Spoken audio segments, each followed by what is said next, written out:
thank you for being here today. I'll give you a little bit of information about this book that I have written.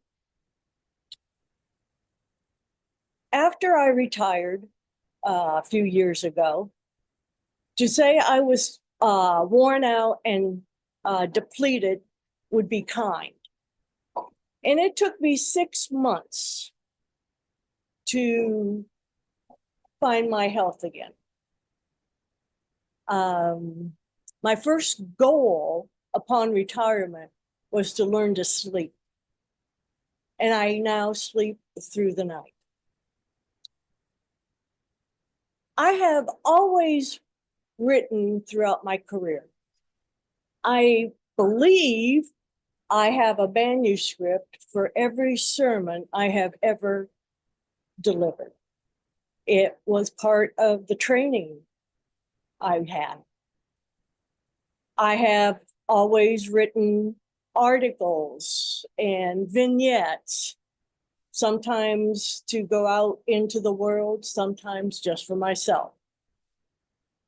So after about 6 months, I resumed my practice of writing. Sometimes I would write about an event. Sometimes I would write about a concept or experience I have had and work with it. One day, I wrote a chapter, and that became the first chapter of my first novel. And after I wrote the first chapter, I wrote the second chapter. And I just kept writing, and when it was all over, I had written a novel. But I wasn't done with the characters of that first novel, so I wrote a sequel to that novel. But this is really what I wanted to write. But this required a different kind of writing, but mostly it required a different kind of thinking.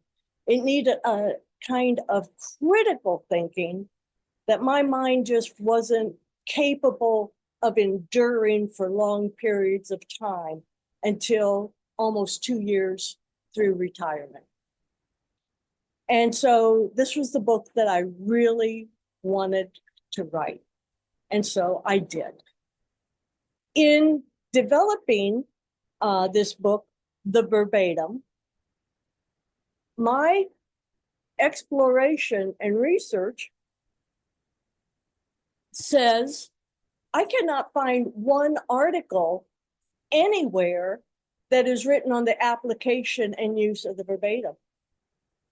I cannot find one chapter in a book that is written on the application and use of the verbatim. And so I wrote the book.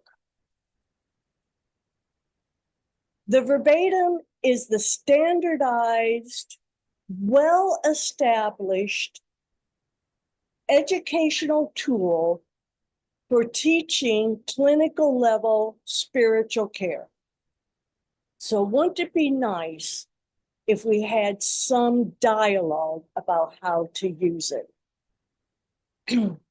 My own background, I took my first unit of CPE in 1982. Honest, no dinosaurs were roaming the earth. I became a credentialed certified CPE supervisor in 1995. And I have to tell you, the way I learned to use the verbatim was throwing darts at a dartboard and hoping I would hit a bullseye. So it was a long process of trying to figure out what was the real focus of the verbatim. And some of the discussions really had nothing to do about nothing. And I had to learn when the discussion was nothing to do about nothing. But in time, I started to get some insight that the purpose of the verbatim is to develop clinical level skills in spiritual care. And everything else has no place on that table. The first, chapters 2 and 3 in this book, I lay out a curriculum for teaching clinical level skills focused on active listening and rapport building, which I believe are the planks for the foundation of clinical level spiritual care. So that's the background. No surprise, this material is copyrighted, but a copy of it will be on sale sometime today. I just don't know when we're going to get to that. It's also on Amazon. This seminar, we're first going to talk about the verbatim, and then we're going to talk about something that we've probably all said, and that's called the process. Well, what? Isn't that kind of like the Holy Ghost? What is that? In the curriculum, I outline that the spiritual care encounter has 3 parts. The first is the beginning, the initiating of the spiritual care visit. And I lay out an entrance protocol, which I'm going to go over with you. If there's one thing that scares students is knocking. I come from the background of hospital chaplain, knocking on that patient's door. If there's anything that petrifies them. So we are going to talk about the entrance protocol and how to set it up for success. Then the spiritual care visit has the middle. And the message I want to communicate on this is play your lane. As the spiritual caregiver, our identity is to be the guardian of the process. And I'm going to talk about that more.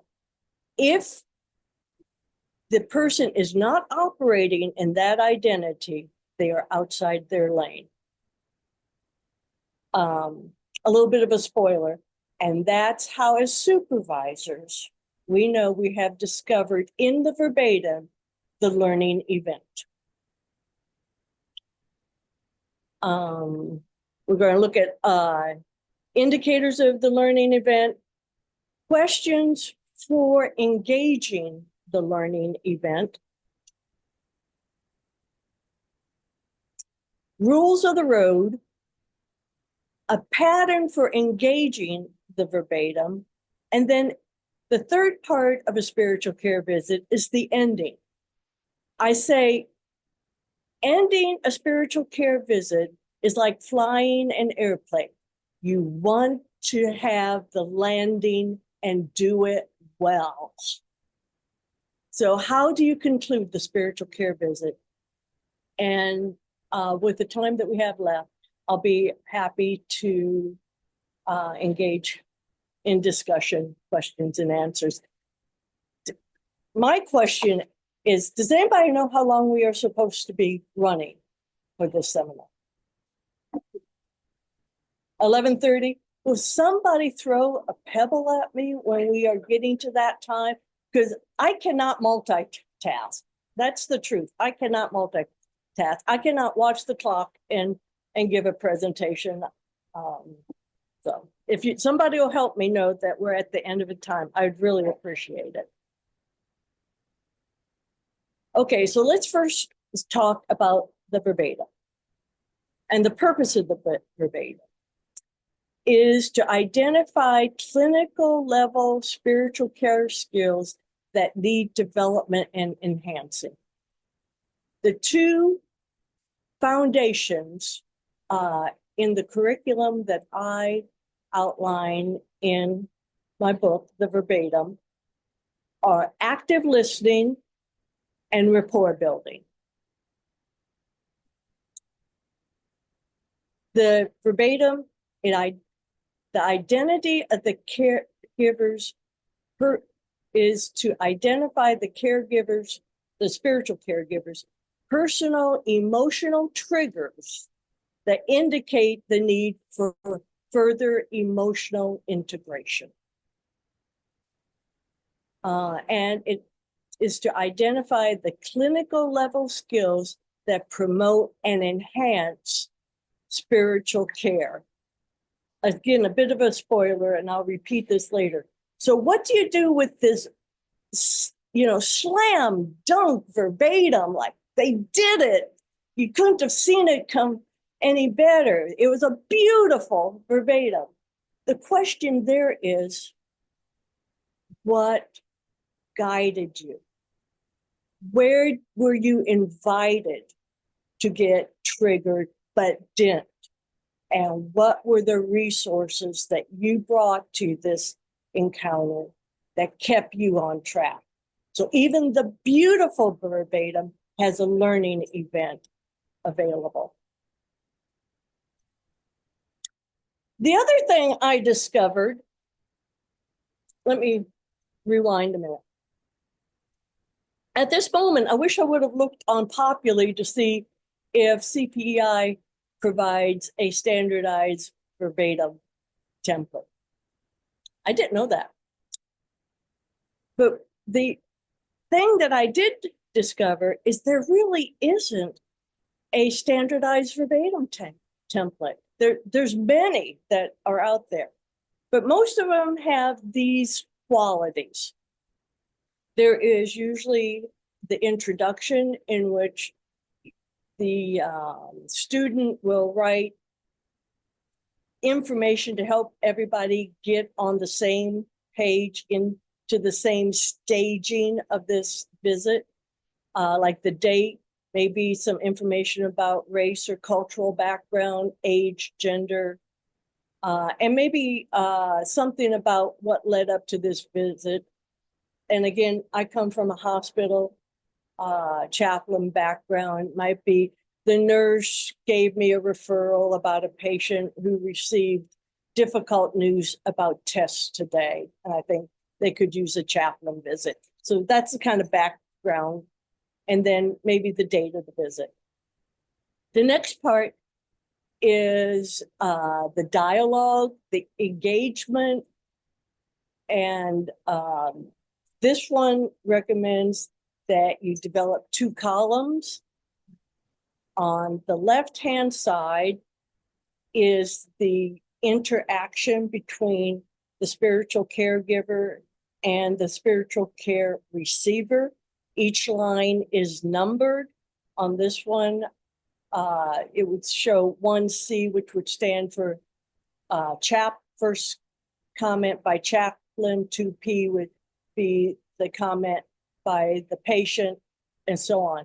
On the right-hand column is a place for the student to be starting the critique of their work.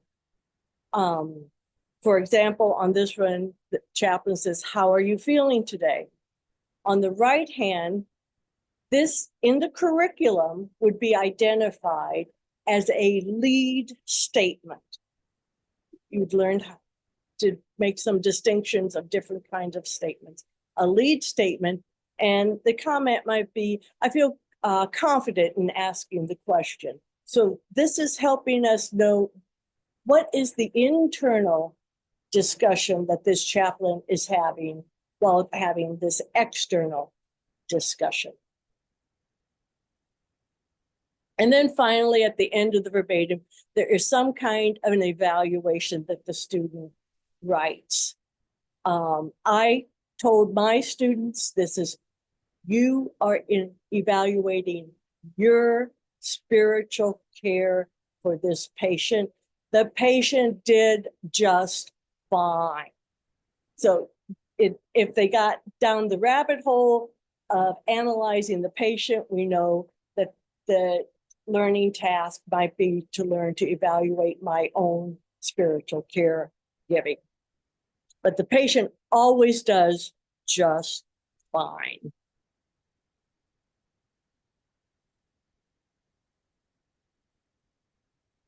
Okay, let's talk about the process.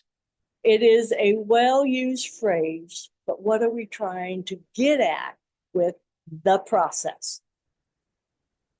The process understands that communication is developmental.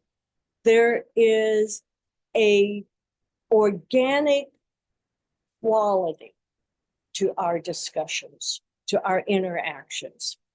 The process is composed of phases and stages of the spiritual care encounter and being able to maneuver within those phases and stages. I like to use the metaphor of the lotus flower, the lotus bud unfurling. That is the imagery of the spiritual care encounter. There is the beginning, like we've already discussed, which creates the gateway to the spiritual care visit. And we're going to go into more depth about that. There is the middle, it's engaging the spiritual care recipient's story. And there is the ending, it's concluding the spiritual care visit. The process requires defined relational boundaries. The spiritual caregiver, the identity is the guardian of the process. The role is to be the spiritual companion for the person that we're providing spiritual care to, for his, her, their journey of spiritual development. The spiritual care recipient, their identity is guardian of the content. They share his, her, their story. When these two get mixed up, we have now identified the learning event. In other words, if the spiritual caregiver gets caught up in telling his, her, their story, we've got a learning event identified. What are characteristics of the process? Trust. Offering a relationship that is okay enough and safe enough. The spiritual care recipient is more receptive to share their story in a secure enough environment. The process understands that the story evolves. As trust forms, so does the story, phase by phase, stage by stage. Sometimes it forms very quickly, and sometimes not at all. And it understands the human experience is sacred. It's like water. It finds its way. The human experience emerges and finds expression on a spectrum from small drops to a strong torrent. People will express their experience, hopefully in a way that can enhance their journey rather than in any way harm their journey.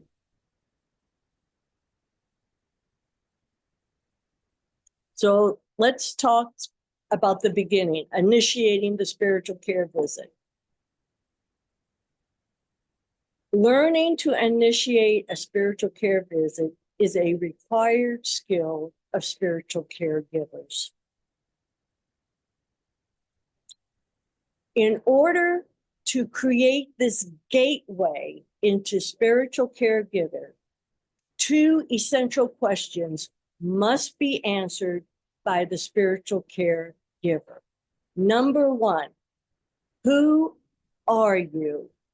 That's why how I introduce myself is important. Hi, I'm Chaplain K. Hi, I'm Deacon Smith. It isn't how you know me in a social sense. It's how I am presenting myself to you in this particular way of engagement called spiritual care. And the person needs to know, who are you, in order for this gateway into spiritual caregiving. The second question that must be answered is, why are you there? Unless this question is answered, you will spend the rest of that visit trying to, that patient or the person that is being provided spiritual will spend the rest of the visit trying to figure it out. Why are you there? Do you know Pastor Smith down at First so-and-so church? They're trying to figure it out. That's why there is a protocol. I'm here because I'm interested in how you are feeling. If I do walk into a visit with an agenda, I must be transparent. I must lay it on the table. For example, I talked with your nurse today, and I was told that you received some very difficult news from your test. I'm interested. The next part of the entry protocol is what we call the yes set. A yes set is comprised of 3 affirmatives, or in other words, 3 yeses. A yes can be explicit or implicit. And I'm going to go a little bit off script here. I understand that there's still big box stores out there. If you ever went to a big box store and walked in, you just might get greeted very early by a salesperson. Or if you go to a car dealership, I know they still have car dealerships out there. And that person will come over, and the first thing they will want to do is shake your hand. Implicit yes. Are you looking for a new car today? Well, yes, I am. We're interested in seeing what might be on your lot. Second, yes. Have you ever visited our lot in the past? I have. You now got 3 yes. Do you think that's by accident? No. They know 3 affirmatives open up the conversation and start building that rapport. So why I am a believer in steal every good idea. So entry protocol for spiritual care. It could be a handshake, implicit yes. In the hospital, it was pretty standard that it had a practical use, but it also was fulfilling this yes set. You might say, may I come in? Now, of course, that's just kind and appropriate to ask if you could enter a hospital room. May I come in? Yes, you can. You got a yes. Are you Mr. Smith? I am Mr. Smith. You got a second yes. Is this a good time for a visit? Yeah, this would be okay. You've got a third yes. Now, if any of those questions would be no, do you think you have a chance of having rapport? I don't think so. You call Mr. Brown, Mr. Smith for the whole visit. How good do you think that rapport is going to be? Yeah. It's going to be like nails on chalk. They still have chalkboards, right? And if, for example, you might say something like, may I move this tray table out of the way? Yes. Just different ways of fulfilling the yes set. This is our gateway into the visit. Most of us can determine if a spiritual care visit went well or poorly. What the verbatim provides is identifying the dynamics and how they form the visit. So now we're into the middle of the visit. Let's look at visit number 1, chaplain. The chaplain knocks on the door of the hospital room. She hears indistinct words coming from inside the patient's room. The chaplain opens the door and peers around the corner of the door, looking at the patient, smiling. The chaplain speaks. Hi, I'm the hospital chaplain. Would you like a visit? Patient. Who are you?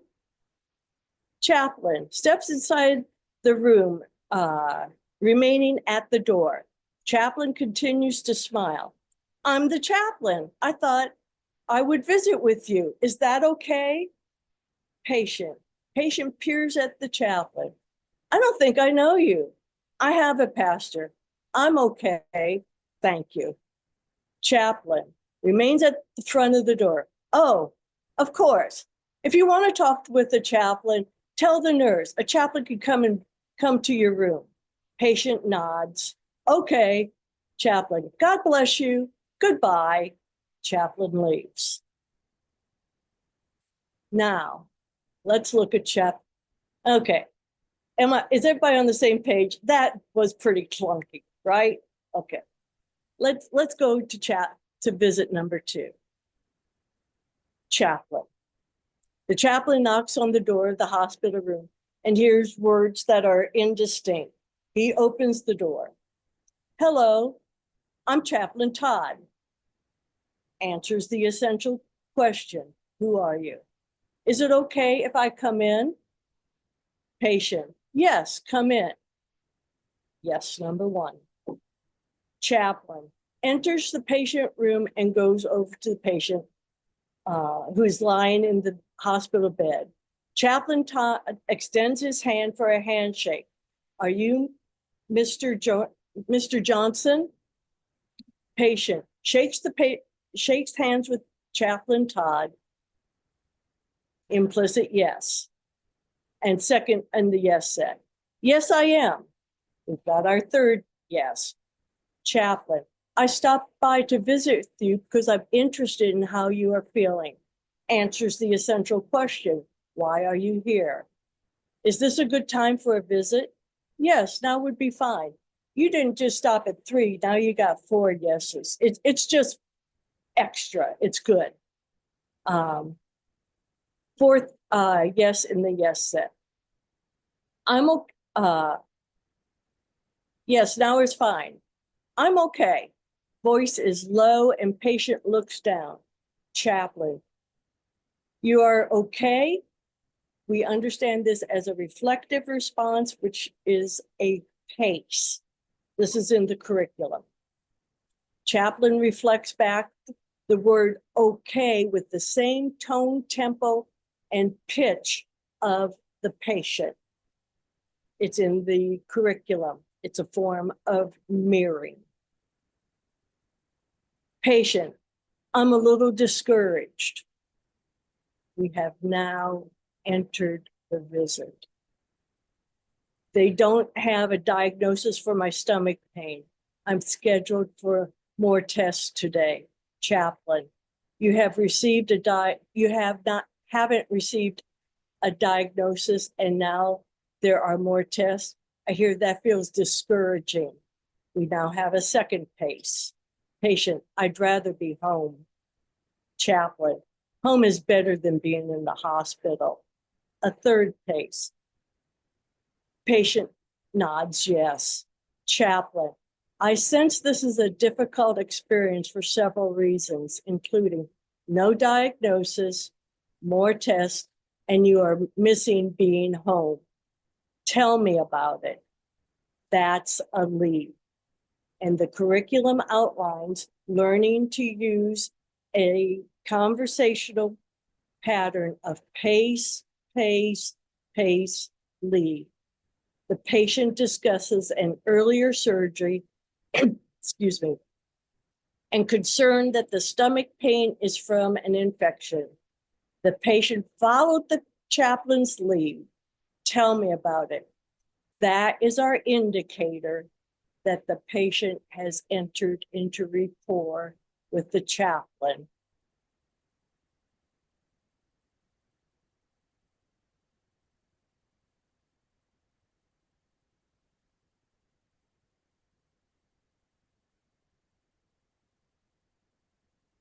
The middle of a spiritual care visit is engaging the spiritual care recipient's story. That is why the spiritual caregiver must play their lanes. They are the guardian of the process.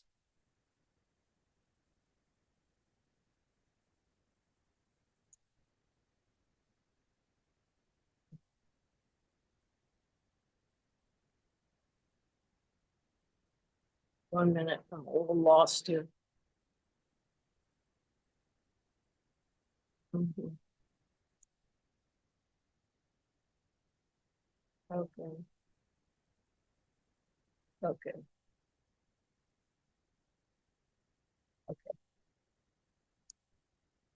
Chaplain, I stopped by because I'm interested in how you are feeling. The chaplain employs clinical level spiritual care skills, telling why I'm here. The patient says, fine. Chaplain says, I'm glad you're fine. If you want to talk to a chaplain, tell the nurse. Goodbye. The chaplain listened with content ears rather than process ears. In other words, that chaplain didn't play his or her lane. And didn't claim the identity of guardian of the process. This indicates a learning opportunity. The chaplain does not claim role as a spiritual companion, and that indicates a learning opportunity.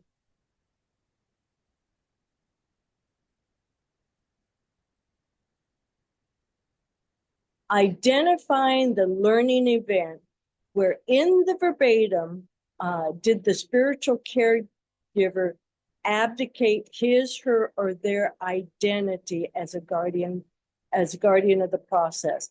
That's what we're looking for in the verbatim. And for identifying where is the learning event here. We're going to talk more about that in a moment. Here are some of the questions that we might explore. What is the emotion of the spiritual caregiver upon abdicating that identity?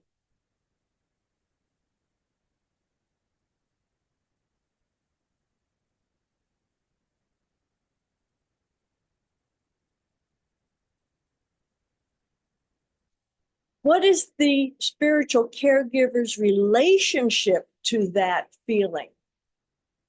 I'm going to go back up to here. What is the emotion of the spiritual caregiver upon abdicating that? In other words, what is the emotional trigger that happened there? That's what we want to name. That's what we want to first begin to explore. What's that emotional trigger? What is that spiritual caregiver's relationship to that feeling? Because here is the principle that we're working on. If you can feel it, you can hear it. What is the belief that derailed the process? Questions 2 and 3 are often interconnected. And this is one of the supervisory questions to ask at this identifying the learning event.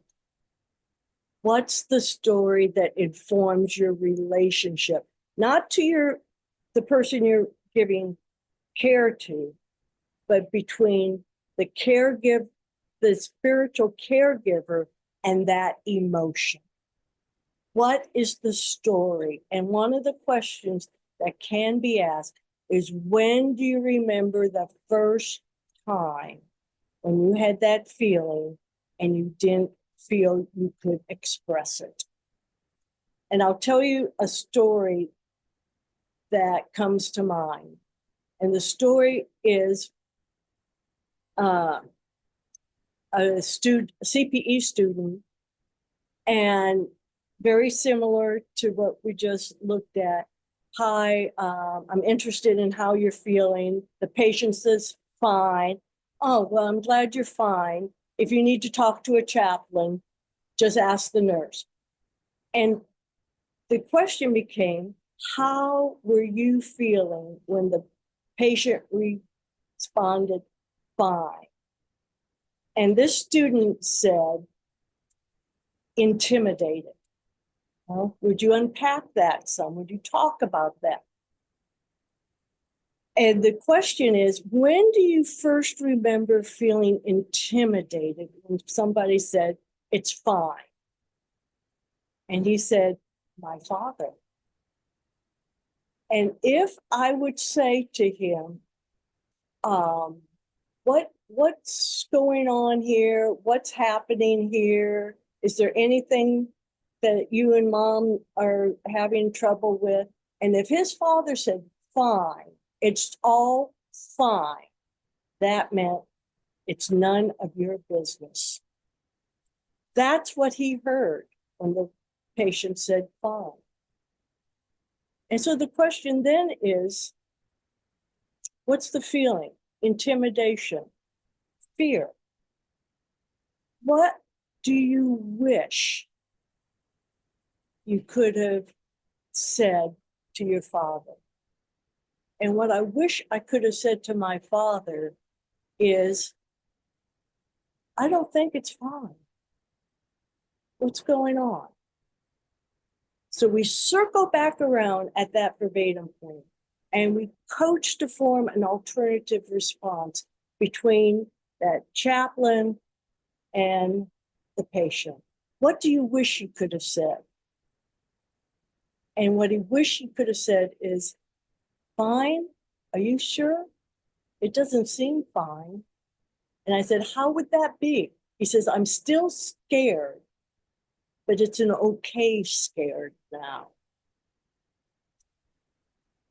That's the purpose of the verbatim.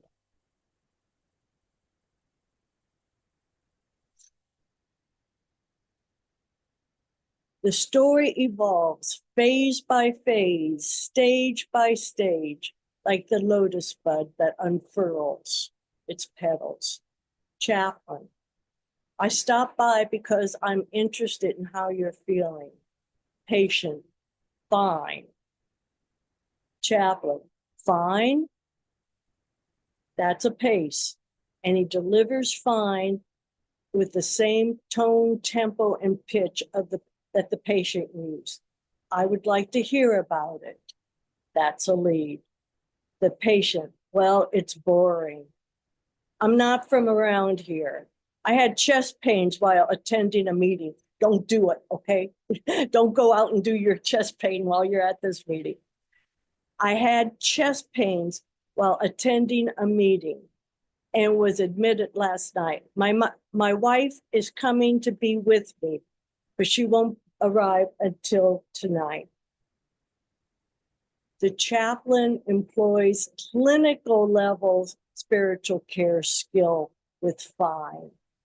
That is where the patient starts, because that is the most safe and most okay response the patient can give us at that point. It's the lotus bud. Chaplain claims the identity as a guardian of the process, and the chaplain claims the role of a spiritual companion. The whole experience is transformed.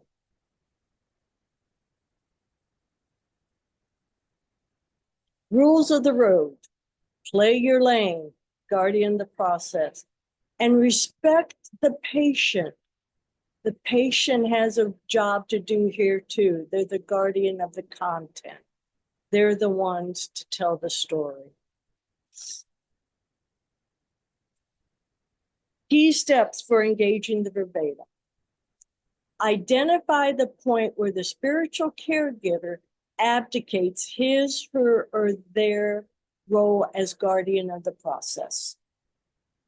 Attend to the spiritual caregiver's responses. Explore that which informed the response. What was the feeling? What was the belief? And that again reminds me of another story. Of the belief that one student told me was that you should never pry into somebody else's feelings. So saying, how do you feel in and of itself was transgressing a belief system that they were brought up with. Again, if I can feel it, I can hear it. Connected, the verbatim is to be connected to nowness. Nowness sets boundaries. It sets brackets for our discussion in the verbatim seminar. Do not move ahead in the verbatim. Well, over here it happened. Oh no, oh no, we're staying with the first learning event that evolves in the verbatim is the one we start with. Do not move to an earlier visit. Well, I had talked to them yesterday. Nope, we don't go there either. Do not move ahead to a later visit. I visit them the next day, and no, we're still sticking with the learning event that emerged in this verbatim. The spiritual caregiver explores his, her, their relationship to the feelings that hindered or derailed the process. The spiritual caregiver's relationship to that feeling is housed in the caregiver's story. That's why we get into this personal stuff in verbatim seminar. We want to bring out that caregiver story. How did you learn to relate to this feeling in this manner? That some things were not okay to express. Some feelings were immediately denied. How did you learn to do that?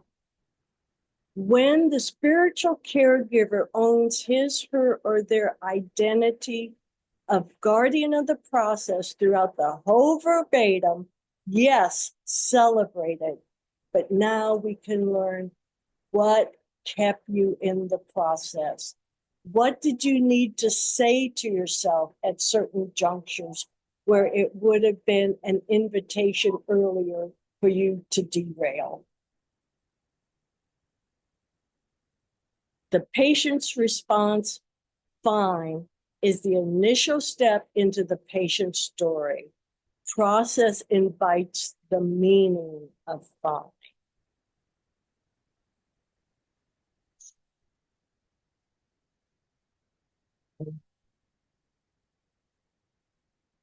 There.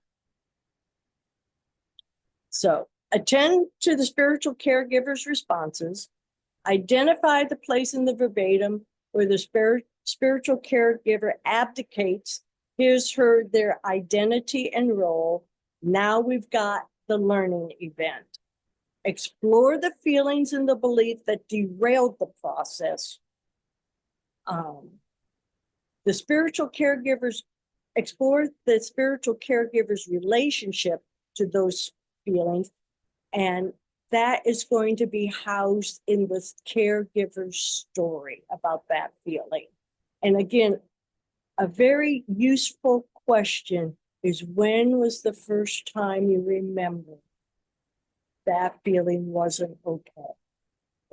That can be a very powerful question. Include information of both the conscious and unconscious mind. So if the person says, my father was a very mean man, my father was a very harsh man, and they say it with no emotion, we want to pick up on having that flat affect, saying something so emotional. That's the unconscious. And we would want to bring all of that into the conversation. When the spiritual caregiver owns his, her, or their identity of guardian of the process throughout the whole verbatim, explore that which enabled that spiritual caregiver to own that identity. I was outside my comfort zone, but I knew that is okay now. That keeps people in the process. Was there a place that invited abdication, but you didn't do it? Let's learn how you did that. What helps you stay in your lane? So that's how you get through the middle of the visit, but there's always the ending. Concluding the spiritual care visit is learning to end the spiritual care visit. It's a required skill.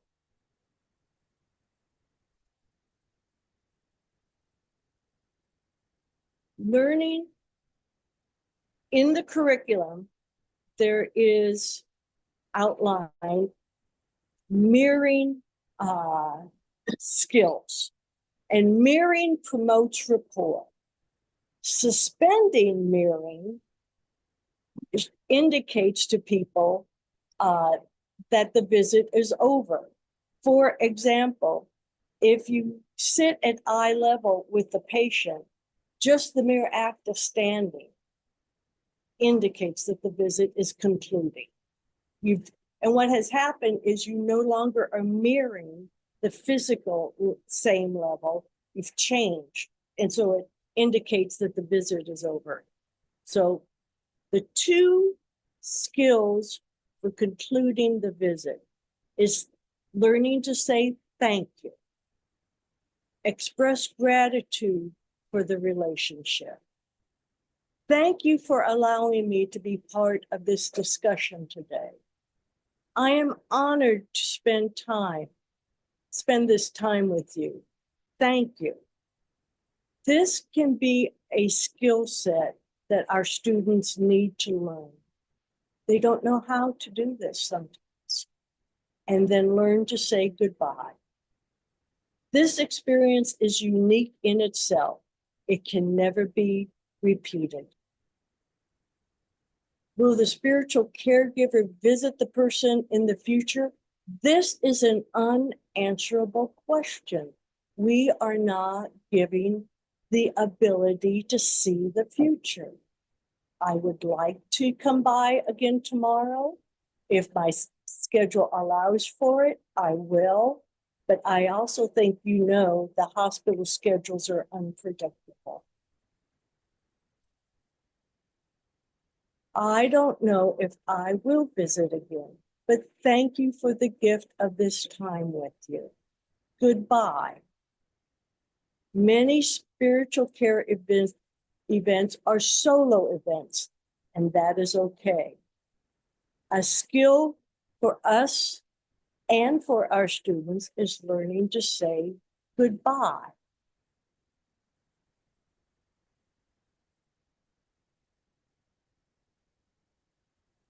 The verbatim provides a tool for learning the process, engaging the learning events in sequence.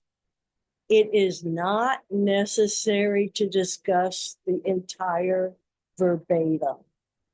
As you can see, when you find the learning event, the discussion can be time absorbing, and you probably have about an hour to bring this to a learning event, identify, maybe not bring it to conclusion. It may or may not get to conclusion in this debate, but then to close out.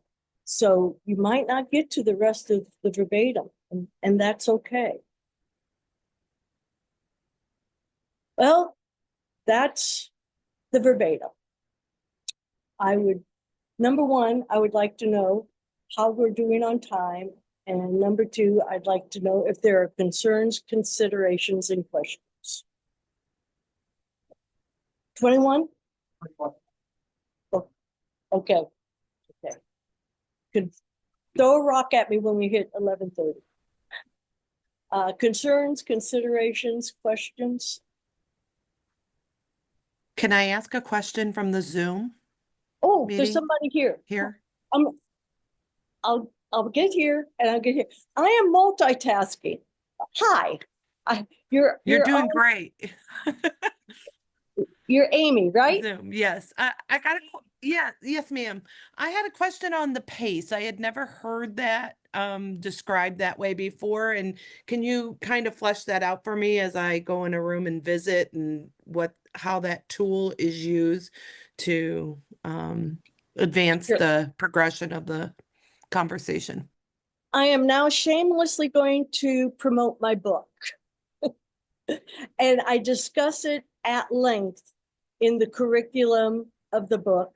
The book is on Amazon.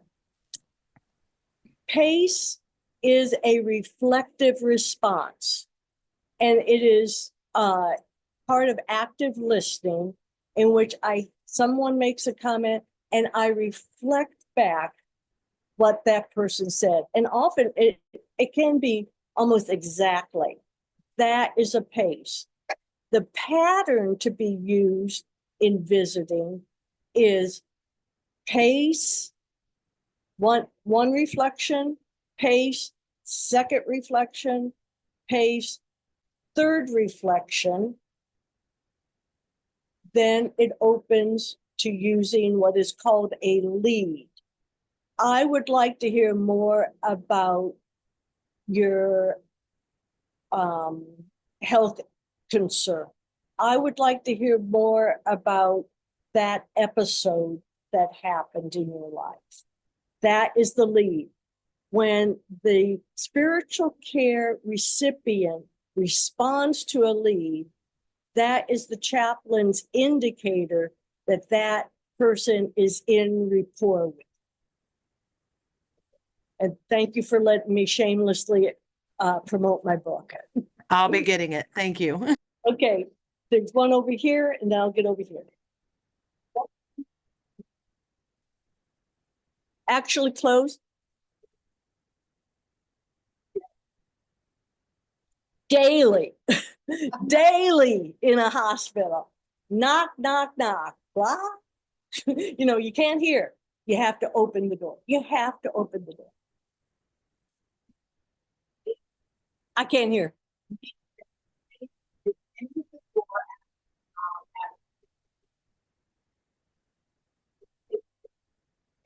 Not. And when you say not with it, that can mean a lot of things in the hospital. They're just not welcome. The individual, the chaplain. Well, Period. if we follow the protocol, hi, I'm Chaplain so-and-so. I'm stopped by because I'm interested in how you're feeling. May I come in? Nothing. Are you Mr. Smith? Nothing. Is this a good time for visit? Nothing. We didn't get through the gateway to the visit. We just have to accept it didn't happen. It just didn't happen for whatever reason, you know? Yeah, good question. Yes. Can you raise your voice? This has kind of a background noise. It's hard.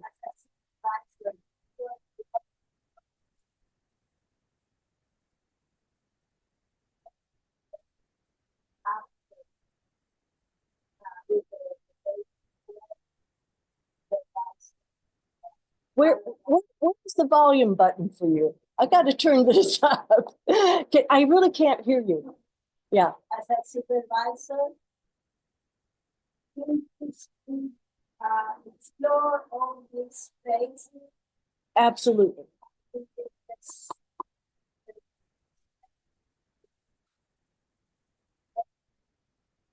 All of the above. Well, let me say, this is structured to discuss how to use the verbatim. Many of these things would also apply to individual supervision. Yes. And I think I heard this, but I'll move to this. And yes, in starting with the verbatim, it begins with working with the student of using the entry protocol. And I'll tell you again a story, because I remember very distinctly with several students that they would enter and not use the protocol. And the question was, how do you feel about using the entry protocol? They felt self-conscious. They felt out of their comfort zone. And I remember very clearly one student saying, I don't want them to think I'm showing off. Well, there's a discussion to happen with that. So yes, we start at the very beginning, and many of these things could be discussions in individual supervision, but this is structured to be used for the verbatim right now. But you know, it's individual supervision too, absolutely.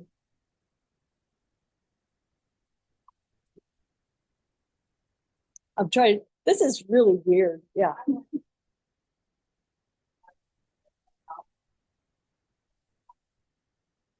So as the job.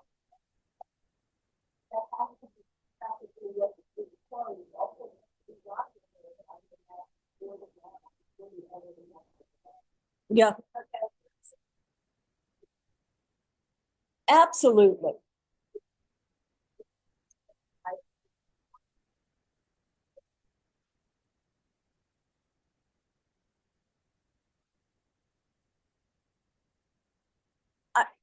That's part of working as a healthcare team. Oh, yeah, yeah. That's a good point. Mine is personal experience, I think, language, personal. I've been, I've been influenced by the book, I'm not, again, you know, this is not promotion, but, we had, as a student, by popular. And then we will ask them to read it, and then we will practice, yeah. Kind of something for some stuff when they hear it and they read it, it's kind of makes more sense. So that's what I'm saying, like, starting.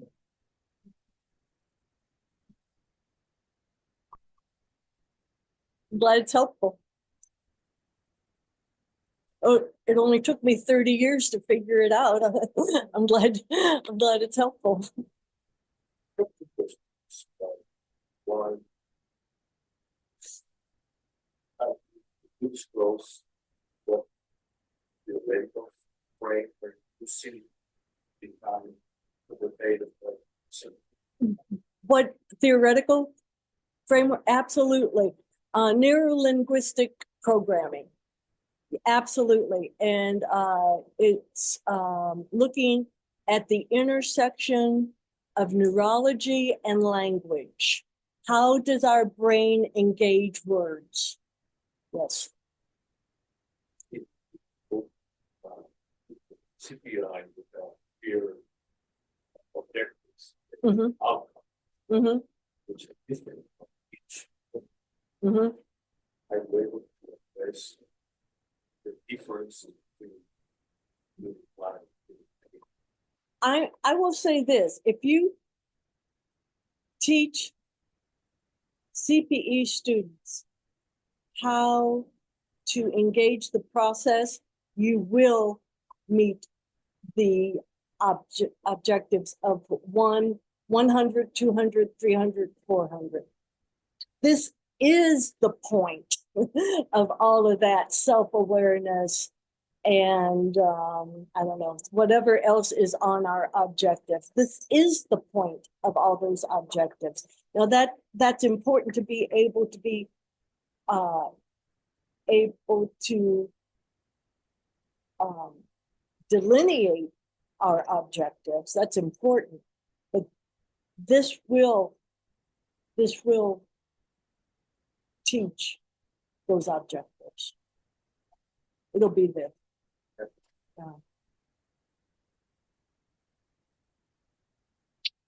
Time. Well, yes. So, if we don't want to require that our kids to use this law, from the book, to incorporate some of the techniques and things that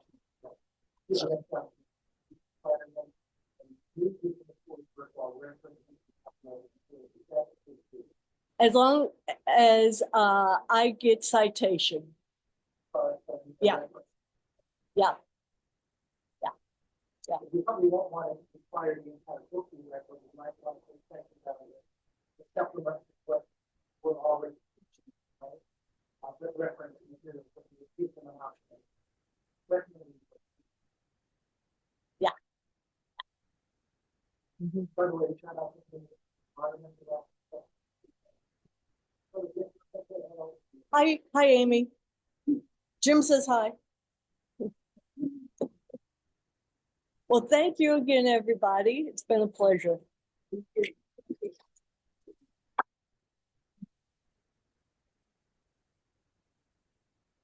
I'm just shutting down, everybody. Thanks for joining us on Zoom. Be well.